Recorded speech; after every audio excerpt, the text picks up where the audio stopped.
মানুষ শালা ই কি জিকির বে, জীবনে তো ই জিকির শুনি নাই। আমি জিজ্ঞেস করছিলাম, আমার মাদ্রাসায় একজন আছেন খুব মানে আমাদের উস্তাদের মতো, তো তিনি জিকির ফিকির করেন রাতের বেলায়। কখনো কখনো যখন আমি ঢুকি তখন দেখি যে রাত্রে উঠে উনি জিকির করছেন মসজিদে।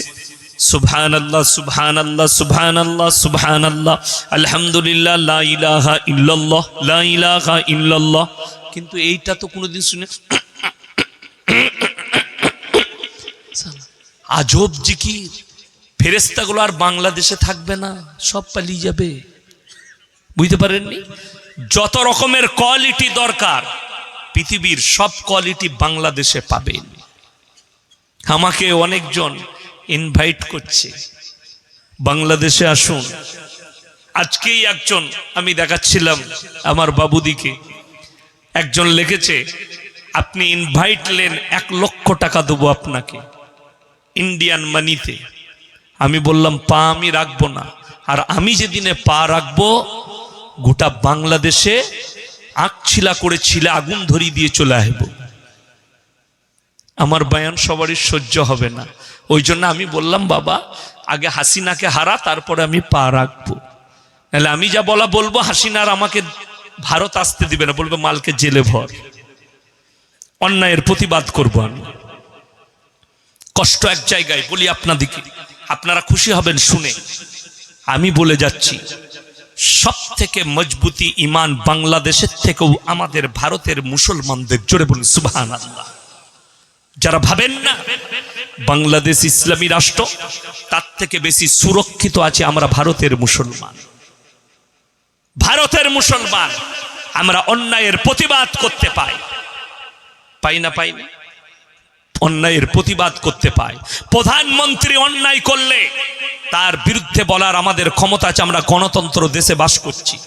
আমাদের মুখ্যমন্ত্রী অন্যায় কথা বললে আমরা ছেড়ে কথা বলি না।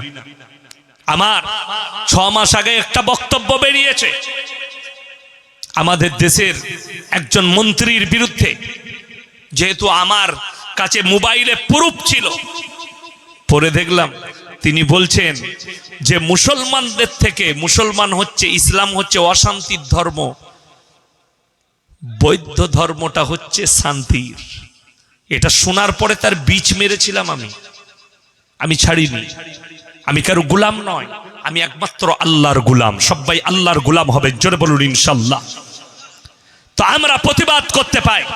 আমাকে আজ পর্যন্ত কেউ কথা বলেনি, কিন্তু আপনাকে দেখিয়ে দেবো বাংলাদেশের জলসাগুলোয় বড় বড় আলেম দিকে স্টেজের উপরে এমএলএ এমপিরা তাদের কলার ধরে নামায়, প্রতিবাদ করে, নেতারা এসে মারে। কিন্তু আমি চ্যালেঞ্জ ছুড়ে বলছি, আমি 2 ঘন্টা কথা বলবো, আমাদের দেশের কোন নেতার আর এমএলএর ক্ষমতা হবে না আমার কলার ধরি তার পিঠের চামড়াটা এখানে উঠে যাবে, ঠিক কিনা? সে আর বাড়ি যেতে পারবে না। শুধু তাই নয়, কোন প্রশাসন বাবুরু ক্ষমতা নেই, বিনা প্রুফে আমাকে অ্যারেস্ট করবে এবং মজমা শেষ করার আগে অ্যারেস্ট করবে। বাংলাদেশে স্টেজ থেকে ঘাত ধরে নামিয়ে দিয়ে যাওয়া হয় আলেমকে। আমি এটাও বলি আমাদের দেশের পুলিশ বাংলাদেশের মুসলমান পুলিশদের থেকে অনেক ভালো, অনেক ভালো। বলে দিই, আমার একটা 2 বছর আগে ভাষার মিসস্ট্যান্ডিং হয়েছিল বায়ানের মধ্যে। 2 ঘন্টা 3 ঘন্টা কথা বলি, হতেই পারে একটা রং কথা আমার মুখ দিয়ে বেরিয়ে গিয়েছিল, সেটা ইউটিউবে চলে গেছে। তো সিবিআই এর রেডারে গেছে নজরে, আমার কাছে ফোন এসছে, কি বুঝলেন, কলার ধরে নিয়ে। এটা যদি বাংলাদেশ হতো না, আমার কলার ধরে ডেকে নিয়ে যেত। আমার থানার বড়বাবু সম্মানের সঙ্গে ফোন করলে, স্যার আপনি একবার দেখা করুন, থানায় আসুন। তিনার অফিসে ডাকলেন, চা খাওয়ালেন। স্যার আপনার এটা বহুত বড় মিস্টেক হয়েছে ভাষার, এটা কওমের কাছে খারাপ মেসেজ যাবে, ক্ষতি হবে দুটো সমাজেরই। আমি বললাম স্যার এটা বহুত বড় মিস্টেক, আমি ইউটিউবারকে ফোন করলাম, সঙ্গে সঙ্গে ডিলিট করো, এটাকে মিটাও। মিটিয়ে দিয়েছি, কিন্তু সসম্মানে বললে স্যার আপনি চলে যেতে পারেন। কোনো কথা না, এটা বাংলাদেশ। বাংলাদেশের ওই মুসলমান অফিসারগুলো আলেমদের ওপরে টর্চার করছে জেলের কুঠরিতে ভরে। হাসিনা নিজে চলে না, হাসিনাকে পরিচালনা করছে কেউ, আমি নাম লুব না তার। হাসিনাকে পরিচালনা করছে একজন বেঈমান নেমোখারা। ওই জন্য আমি তার দোষ দেব না, যেহেতু তার দোষের কিছু নেই। হাসিনা নিজে তার শরীরে ইহুদি নাসারাদের রক্ত ছুটছে। আপনারা এটা মনে ভাববেন না, কেউ কি যদি হজের ময়দানে দেখতে পান কোনো বেঈমানকে দিয়ে আপনি মনে করলে নিয়ে মমিন হয়ে গেছে, কখনো ভাববেন না। বুঝতে পেরেছেন না পারেননি আমার কথাটা? কিছুদিন আগে দেখলাম অনেক ছেলেরা শেয়ার করেছে শাহরুখ খান নাকি উমরা করতে গেছে, ফটো ছেড়েছে অনেক ছেলেরা। আমাকে একজন হোয়াটসঅ্যাপে পাঠিয়েছে, তারই ভক্ত বুঝতে পারলাম। পরবর্তীতে সে আমি দুটো কথা বলার কারণে ডিলিট করে দিয়েছি। ফটো পাঠিয়েছে, দেখো তুমি আর বিরুদ্ধে বলো এই মুসলমান নয়, উমরা করতে গেছে। আমি বলবো এর নাম সেলফি হাজি। কি হাজি বললাম? সেলফি হাজি। এখন তো বেশিরভাগ সেলফি হাজি আছে, ভালো হাজি খুব কম। সেলফি হাজি মানে কি? মক্কায় যাচ্ছে আর ফটো তুলছে আর ছাড়ছে। মক্কা কাবা ঘর, আল্লাহর ঘর। শুনেলেন কারি তৈয়ব সাহেব রহমতুল্লাহ আলাই নব্বরাল্লাহু মারকাদা, আল্লাহ তিনার কবরকে নূরে ভরে দেখ, জোরে বলো আল্লাহুম্মা আমিন। তিনি কি বলেছে জানেন? কাবে পে পড়ি জব পহলি নজর, দুনিয়া क्या चीज है भूल गए। যারা আল্লাহর ভয়ে আল্লাহর মহব্বতে কাবা ঘরে পা রাখবে, কাবা ঘরটা দেখা মাত্র দুনিয়ার সব জিনিস ভুলে যাবে আর চোখ দিয়ে দরদর করে পানি পড়বে। কেন? ওই জায়গা গিয়ে এমন একটা জায়গা, আপনারা শুনেছেন দেওবন্দের কোন উস্তাদ উমরা করতে গেছে, পেপারে কিংবা মোবাইলে দেখেছেন আপনারা? কথা বলে না কেন? দেখেননি? সাহারানপুরের ফুরফুরার কোন হুজুর যাচ্ছে, ফেসবুকে ছেড়েছে যে আমি উমরা করতে যাচ্ছি, যাইনি, ছাড়েনি। কেন? উলামারা তারা যায় না উমরা করতে? সবাই যায়, কিন্তু তারা কিন্তু সেলফি হাজি নয়। উলামারা, হুজুররা কিন্তু সেলফি হাজি নয়, ওই জন্য ফটো ছাড়ে না। আমাদের দেশে দুটো টাকা হয়েছে, দুটো পয়সা করে হজ করতে যাচ্ছে, খালি এয়ারপোর্টে সালামু আলাইকুম, হজ করতে চললাম, দোয়া করবেন। বে তোর হজই হবে না, তুই তো সেলফি হাজি। হজ কাকে বলে শোনো, কেউ জানতে পারবে না।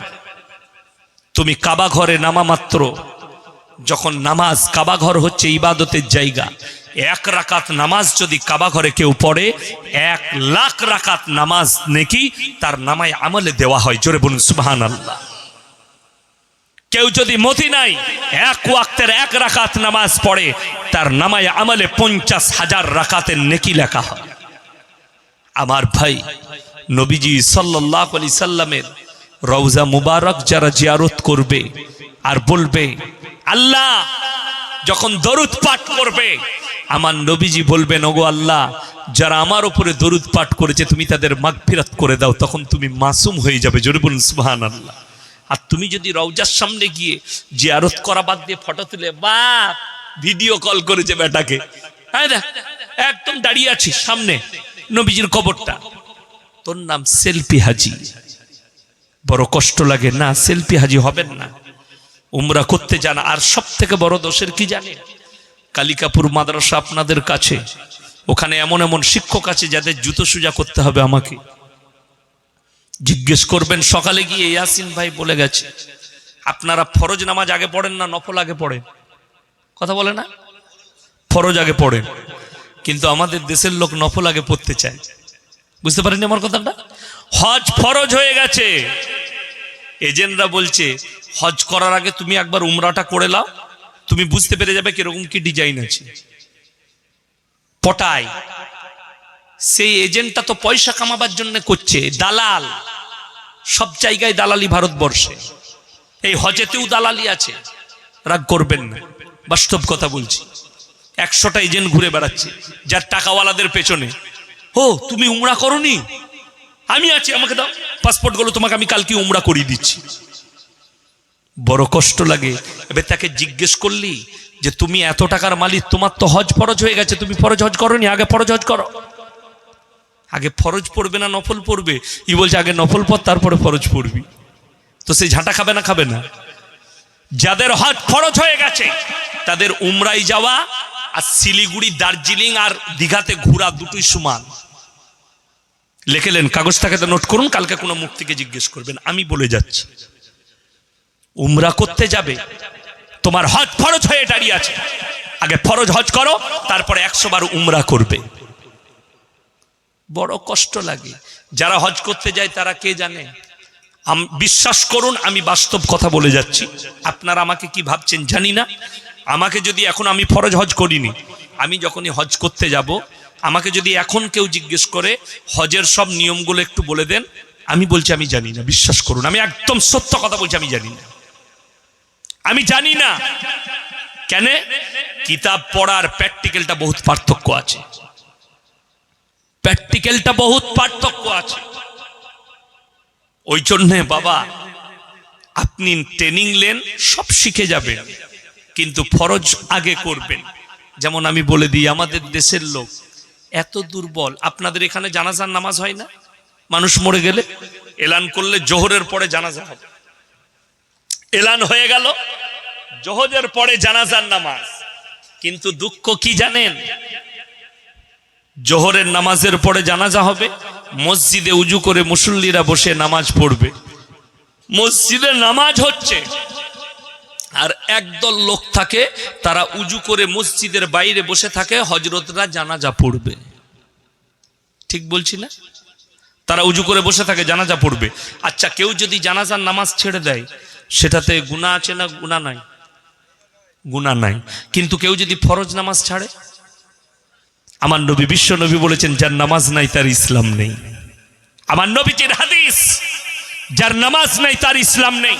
আর তুমি এই জন্য বড় পাপী, তোমার চোখের সামনে জোহরের নামাজ হচ্ছে আর তুমি নামাজ ছেড়ে দিচ্ছ, আর জানাজা পড়তে চাইছো ফরজে কিফায়া, যেটা ছেড়ে দিলে গুনাহ নাই। আর জোহরের নামাজ তোমার চোখের সামনে, যদি বলেন হুজুর আমরা তো দোয়া জানি না, দরুদ জানি না, নামাজ জানি না, আরে কমপক্ষে ইমামের সঙ্গে সেদিনে মাথাটা তো ঠুকে নাও। যদি আল্লাহ কবুল করে নেয়, তুমি সব শিখে যাবে। আল্লাহর নবী সাহাবীরা দিন জানতো না, নবীজি শিখিয়েছেন কালমা পড়ার পরে। আল্লাহর নবী সাহাবীরা নামাজ জানতো না, নবীজি সাল্লাল্লাহু আলাইহি সাল্লাম শিখিয়েছেন। শুনেলেন, সাহাবীদের একটা ঘটনা শুনলেই বুঝতে পারবেন যে আপনি না জানার পরেও আপনি মাথা ঠুকবেন আর ইমামকে বলবেন, হুজুর আমাকে প্রত্যেকদিন একটা করে সূরা মুখস্থ করিয়ে দেন, দোয়াটা শিখিয়ে দেন, সানাটা শিখিয়ে দেন, দরুদটা শিখিয়ে দেন, আপনি নামাজটা শিখে যাবেন। আমার ভাই, আল্লাহর নবী সাল্লাল্লাহু আলাইহি সাল্লাম মসজিদে নববীতে মেম্বারে বসে আছেন, সাহাবীরা বসে আছেন। একজন ব্যক্তি নতুন ঈমান এনেছে। সে কি বলছে জানেন? ইয়া রাসূলুল্লাহ, আমি ঈমান তো এনেছি, কিন্তু সব করতে পারবো, নামাজ পড়বো, রোজা রাখবো, সব মানবো, একটা কাজ কিন্তু আমি ছাড়তে পারবো না। কি কাজ? বলে, আমি প্রত্যেকদিন ব্যভিচার করতে চাই। এটা আমার নেশা, আমি যে কোনো মেয়ের সঙ্গে ব্যভিচার করব। হযরতে উমরে ফারুক রাদিয়াল্লাহু তাআলা আনহু তলোয়ারটা তুলে দাঁড়িয়ে গেছে, টুকরো টুকরো করে দেব। ইয়া রাসূলুল্লাহ, হুকুম দেন। নবীজি বললেন, উমর ঠান্ডা হও, ক্ষান্ত হও, বসো। তাকে ডাকলেন, সেই সাহাবীকে, শোনো, হে আমার সাহাবী, তুমি আমার কাছে এসো। পিঠে হাত রেখে নবীজি বললেন, তোমার মায়ের সঙ্গে যদি কেউ ব্যভিচার করে, ইয়া রাসূলুল্লাহ, আমি রক্তের শেষ বিন্দু পর্যন্ত লড়াই করব। তোমার বোনের সঙ্গে যদি কেউ করে, তাকে টুকরো টুকরো করে দেব। তোমার মেয়ের সঙ্গে যদি কেউ করে, ইয়া রাসূলুল্লাহ, তার গর্দনটা আলাদা করে দেব। আমার নবীজি বললেন, হে আমার সাহাবী, তুমি যার সঙ্গে ব্যভিচার করবে, সে কারুর মা, কারুর বোন, কারুর বিটি, কারুর স্ত্রী। নবীজিকে বললেন, ইয়া রাসূলুল্লাহ, আমি ইস্তেগফার করলাম, জীবনে আর কোনোদিন এই পাপ করব না। জোরে বলুন সুবহানাল্লাহ। আমার ভাই, আপনি যদি ইরাদা করেন যে আমি নামাজ পড়ব, নামাজ এমন একটা ইবাদত, কোরআনে আছে, ইন্নাস সালাতা তানহা আনিল ফাহশাই ওয়াল মুনকার, নিশ্চয়ই নামাজ এমন একটা ইবাদত, মানুষ যখন নামাজ পড়তে লাগে, ভালো কাজের দিকে টেনে নিয়ে যায়, খারাপ কাজ থেকে বিরত করে। জোরে বলুন সুবহানাল্লাহ। আপনি তো নামাজটা পড়ুন, কিন্তু কষ্ট লাগে। আমাদের দেশের ছেলেরা এমনি নামাজ পড়ে না, বিয়ে করতে এসছে, গ্রামে গাড়ি ঢুকেছে, বলছে মসজিদটা কোথা গো, কি করবি বে? বললে নামাজ পড়ব। লোকরা বললে, কি পরেশগার জামাইবে, 2 রাকাত নামাজ পড়লো মসজিদে ঢুকে, বিয়ের প্যান্ডেলে চলে গেল, পাড়ায় আউট হয়ে গেল। দারুণ পরেশগার নামাজ, 2 রাকাত নফল নামাজ পড়লো, এত দিনদার। তারপরে যখন জোহরের নামাজ হচ্ছে, ইহারামখোর গাছতলায় সিগারেট টানছে। বলে, হবে আর নামাজ পড়বি না? না, 2 রাকাত পড়লাম তো, আবার কি আর হয়ে গেছে, যা। আপনি বলুন, ওই নফলটা নিয়ে কি করবেন? ঠিক না? বাস্তব কথা বলে যাচ্ছি। আমাদের দেশে আপনি দেখতে পাবেন, শবে বারাত কার জন্যে? যারা 365 দিন 5 ওয়াক্তের নামাজ পড়ে তার জন্যে শবে বারাত, তার জন্যে শবে কদর। 24 পরগনা, হাওড়া, হুগলি, মেদিনীপুর, বর্ধমান, নদিয়া শবে বরাতের রাত্রিতে নতুন কিছু মাল আবিষ্কার হয়। সাদা পাঞ্জাবি, সাদা জামা, সাদা টুপি, আতর লাগিয়ে এক ফিলাস চা করে নিয়ে মসজিদে চলে এসছে। হুজুর মনে মনে ভাবছে, আল্লাহ কারগিলের যুদ্ধর মালগুলো এলো কোথা থেকে? জীবনে তো মসজিদ আসে না। বলে, হুজুর আজকে ফাটিয়ে দেবো, সারা রাত নামাজ পড়বো। তারপরের দিন ফজর পড়েছে, জোহর থেকে আউট অফ সার্ভিস, মালগুলো নাই। আপনারা বলুন, এরা আমার আল্লাহর কাছে জায়গা পাবে? না। তোরা হচ্ছে শবে বরাতের নামাজি। শবে বরাতের নামাজটা ফরজ না নফল? কথা বলে না? নফল। পড়লে দারুণ নেকি আছে। কেউ যদি না পড়ে পাপ আছে। একজন বলুন গুনাহ আছে? কথা বলুন, গুনাহ আছে? নাই। পড়লে নেকি, রোজা রাখলে দারুণ নেকি। কিন্তু কেউ যদি শরীরের জন্য কোনো কারণে না রাখতে পারে, কোনো গুনাহ নাই। এখন তো অনেক ছেলে লোকের বউকে নিয়ে পালিয়ে এসে ঘর করছে। ঠিক বলছি না? আপনাকে কলকাতায় 24 পরগনায় প্রমাণ দেবো। লোকের বউকে নিয়ে পালিয়ে এসে ঘর করছে।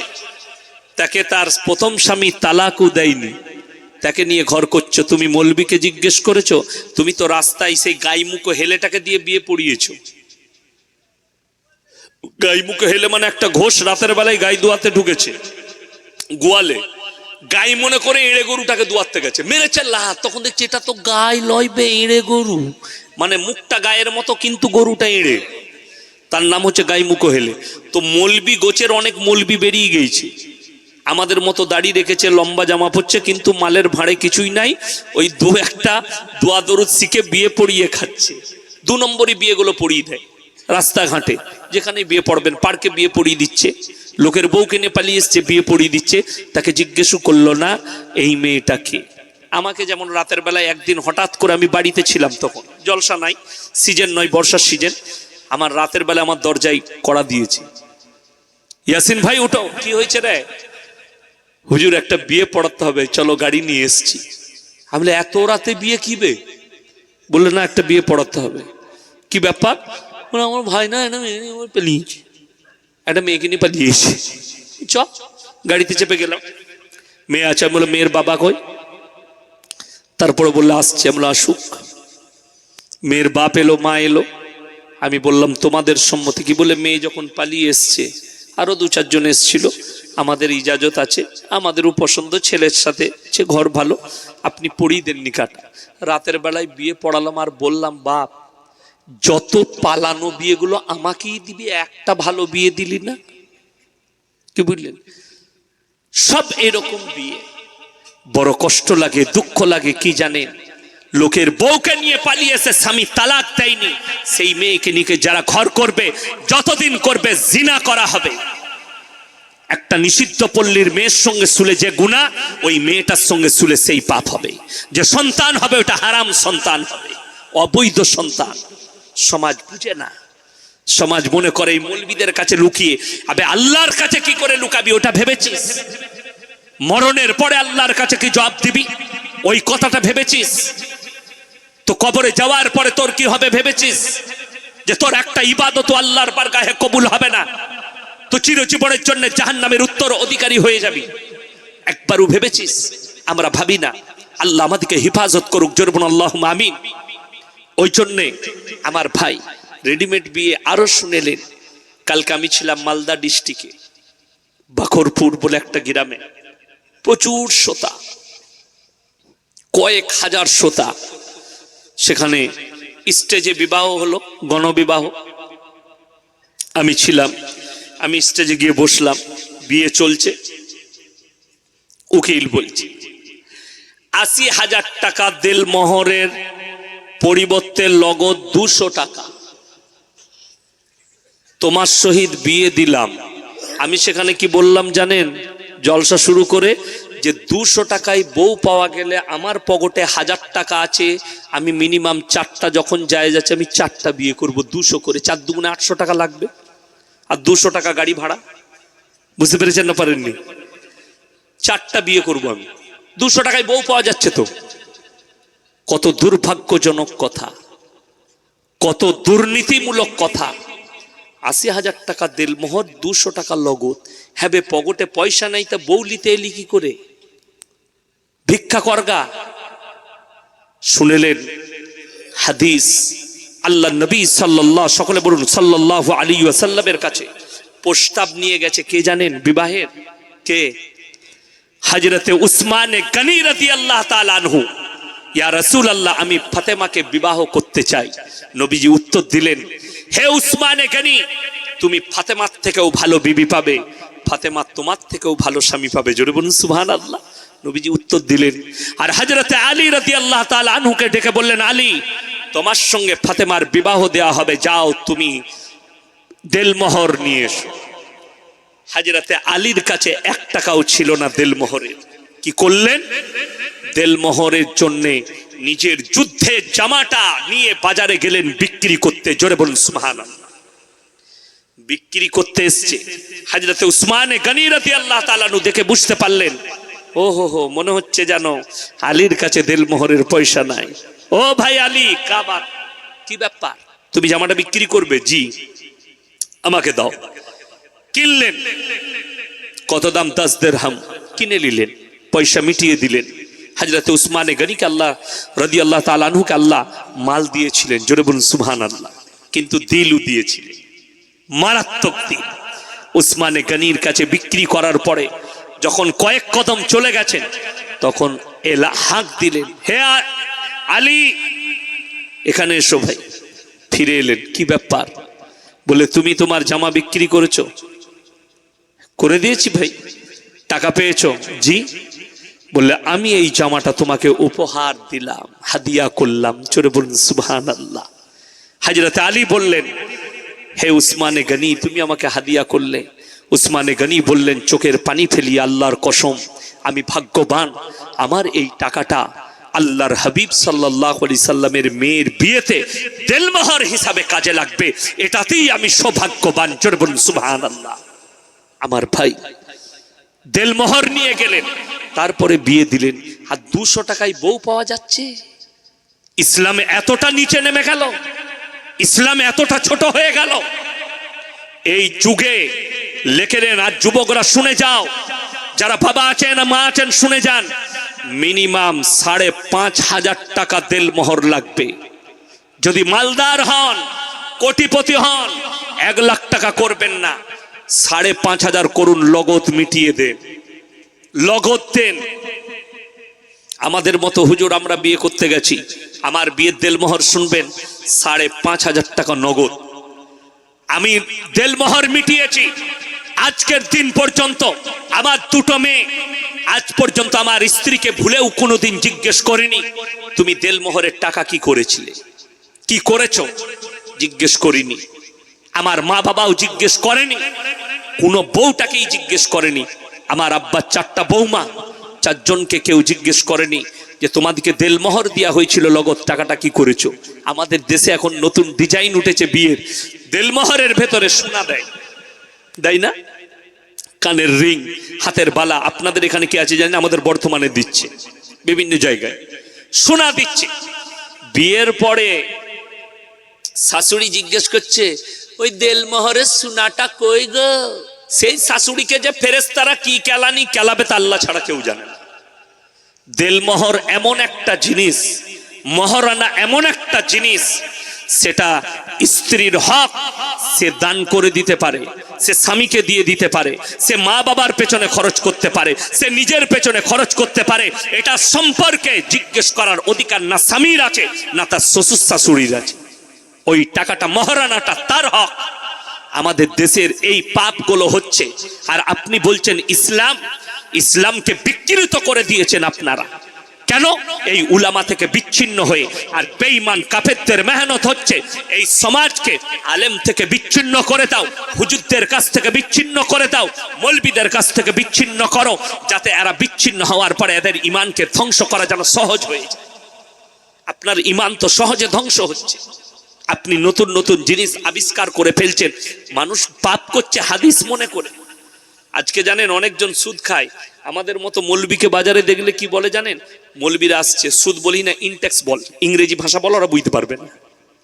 আমরা স্কুলে যাইনি ভেবে আল্লাহ বুঝতে পারবে কিনা সেটা ভাব, আমাদেরকে বুঝিয়ে লাভ নেই।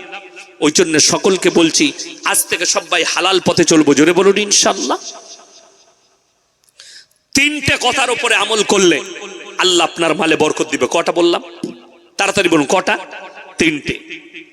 وآت ذا القربى حقه والمسكين وابن السبيل ولا تبذر تبذيرا إن المبذرين كانوا إخوان الشياطين وكان الشيطان لربه كفورا। হে আমার বিশ্ব নবী, পৃথিবীর মানুষকে বলো, وآت ذا القربى, সবথেকে প্রথমে তোমাদের কাছের গরিবের যাদিকে মাল দিয়েছি তারা তোমরা কাছের গরিবের খেয়াল রাখবে। ওয়ালিয়াতামা ওয়াল মাসাকিন, তারপরে দেখবে তোমরা এতিম আর মিসকিন কোথায় আছে। ওয়াবনাস সাবিলি ওয়ালা তুবাদদির তাবদীরা, তারপরে তোমরা খোঁজ নাও তোমার গ্রামে তোমার কাছেতে মুসাফির এলে তাদের সঙ্গে, এই তিনজনের সঙ্গে তোমরা ভালো ব্যবহার করবে। আমার আল্লাহ রাব্বুল আলামিন এই তিনজনের যারা খেয়াল রাখবে আল্লাহ তাদের মালেতে কারবারে আল্লাহ বরকত দেবে। জোরে বলুন সুবহানাল্লাহ।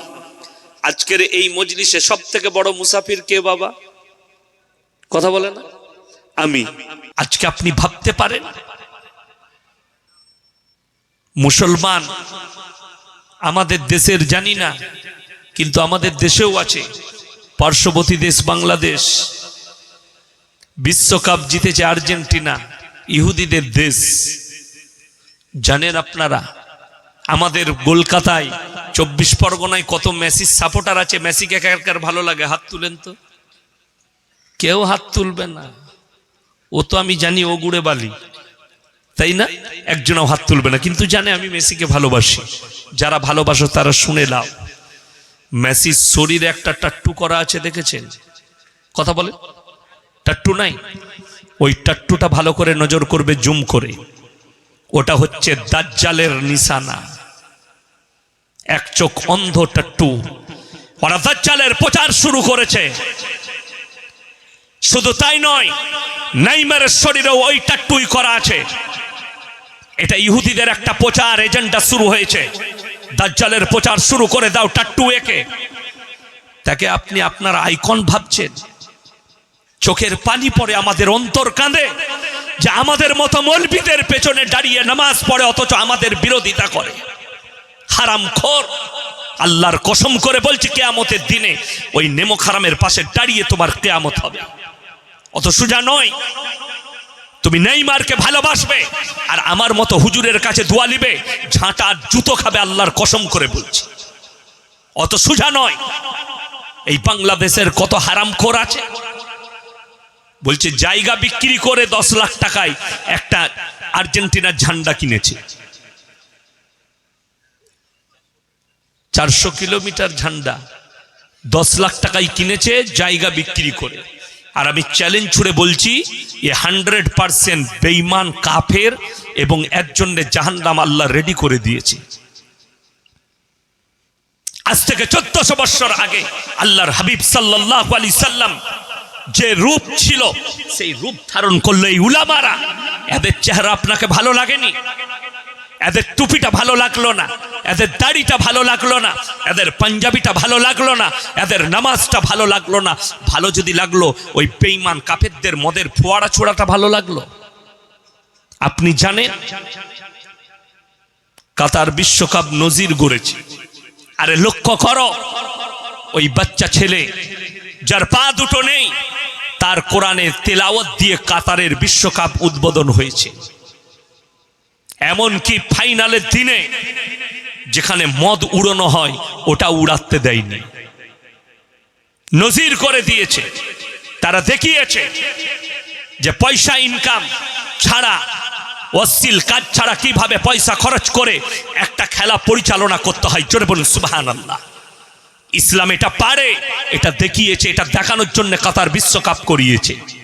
যে শোনো, যারা ভাবছে যে খেলাতে একটু মজ মস্তি হবে, খেলাতে একটু বিনোদন হবে, বিনোদন হতে পারে, মনের খুশি হবে, চেহারার খুশি হবে, কখনো নোংরামির খুশি ইসলাম পছন্দ করেন, কখনো মদের ফোয়ারা ইসলাম পছন্দ করেন। আজকে বহু বেঈমান কাফেররা যেতে পায়নি, ওই জন্য এজেন্ডা চালাচ্ছে কাতারের বিরুদ্ধে। এক শ্রেণীর মিডিয়া এজেন্ডা চালাচ্ছে কাতারের বিরুদ্ধে, যেহেতু তাদের নোংরামি হয়নি, সেখানে সমকামীকে স্বীকৃতি দেয়নি, সেখানে ব্যভিচারকে স্বীকৃতি দেয়নি, সেখানে নোংরা পোশাককে স্বীকৃতি দেয়নি। শুধু তাই নয়, আমাদের দেশে ঝামেলা চলছে না কি নিয়ে? আমাদের, আমি ওকে মুসলমান ভাবি না, আপনারা ভাবতে পারেন, শাহরুখ খান না কি নাম আছে একটা আর্টিস্ট, তার একটা ফিল্ম নিয়ে ঝামেলা শুরু করেছে। আমি মোবাইলে খবরে দেখছিলাম, মিডিয়ারা চালাচ্ছে, ভগওয়া কা অপমান কিয়া হ্যায়। যে মেয়েটা ড্যান্স করেছে নায়িকাটা, তাকে দেখলাম কাতারের বিশ্বকাপে, তার পোশাকটা দেখেন, তাকে ঝাঁটা মেরে তাড়িয়ে দিত যদি ওই পোশাকটা ওখানে পরতো, ঠিক কি না? সেখানে কিন্তু হাতওয়ালা পোশাক পরতে হয়েছে, শরীর পা পর্যন্ত ঢাকতে হয়েছে, তবে তাকে বিশ্বকাপের ময়দানে কাপটা নিয়ে দাঁড়াতে দিয়েছে। শুধু তাই নয় আমার ভাই, পৃথিবীর যারা সুসভ্য মানুষ আছে, জ্ঞানী মানুষ আছে, তারা অবশ্যই জানে ইসলাম ইজ দ্য গ্রেট। ইসলাম হচ্ছে পৃথিবীর একটা সেফটি ধর্ম, চারিদিক দিয়ে সেফটি দিয়েছে। ইসলাম ইজ দ্য সেফটি, অন্য কোনো জায়গায় সেফটি পাবেন না। ইসলাম মদকে স্বীকৃতি দেয়নি, ইসলাম নোংরামিকে স্বীকৃতি দেয়নি, ইসলাম গাঁজাকে স্বীকৃতি দেয়নি, ইসলাম নারীদিকে বাজার ঘোরার স্বীকৃতি দেয়নি, ইসলাম মেয়েদিকে বেপর্দা স্বীকৃতি দেয়নি। কোন মৌলবি আর কোন পৃথিবীর হুজুর, একটা ইমামও বলতে পারবে না মেয়েরা বেপর্দায় ঘুরলেও অসুবিধা নাই। শুনেছেন কোন হুজুরের মুখ থেকে? যদি শোনাতে পারেন তো জুতোর মালা পরব তার।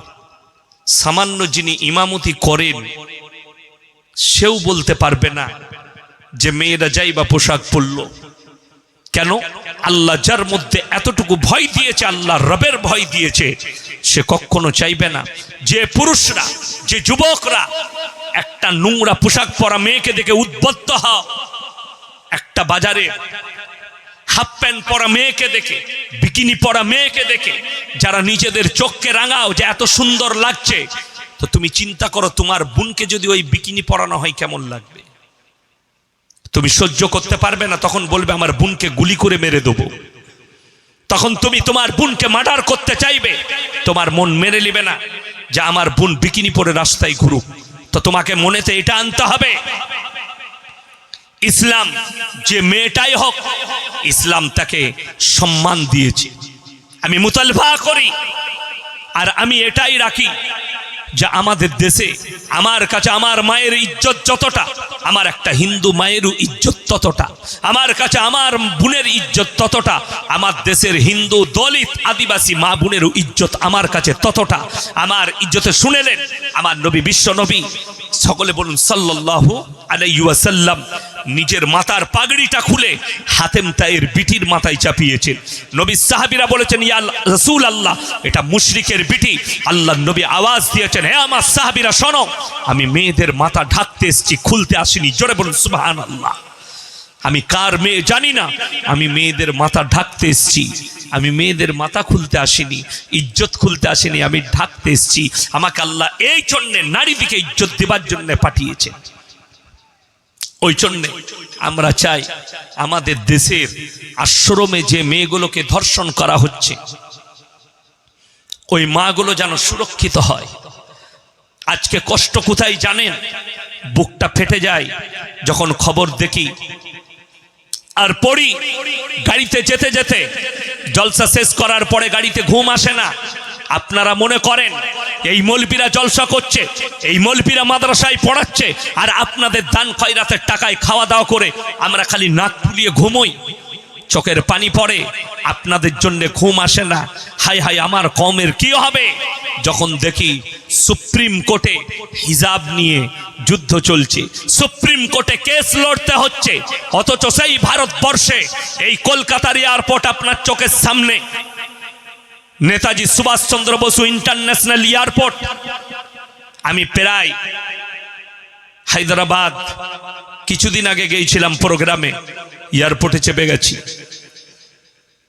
বোম্বাইয়ের এয়ারপোর্ট, হায়দ্রাবাদের ইন্টারন্যাশনাল এয়ারপোর্ট, দিল্লির এয়ারপোর্টে যদি যান আমাদের দেশের এক শ্রেণীর নায়িকারা তারা উলঙ্গ পোশাক পরে প্রবেশ করে, তাদেরকে সুপ্রিম কোর্টে কেস লড়তে হয় না।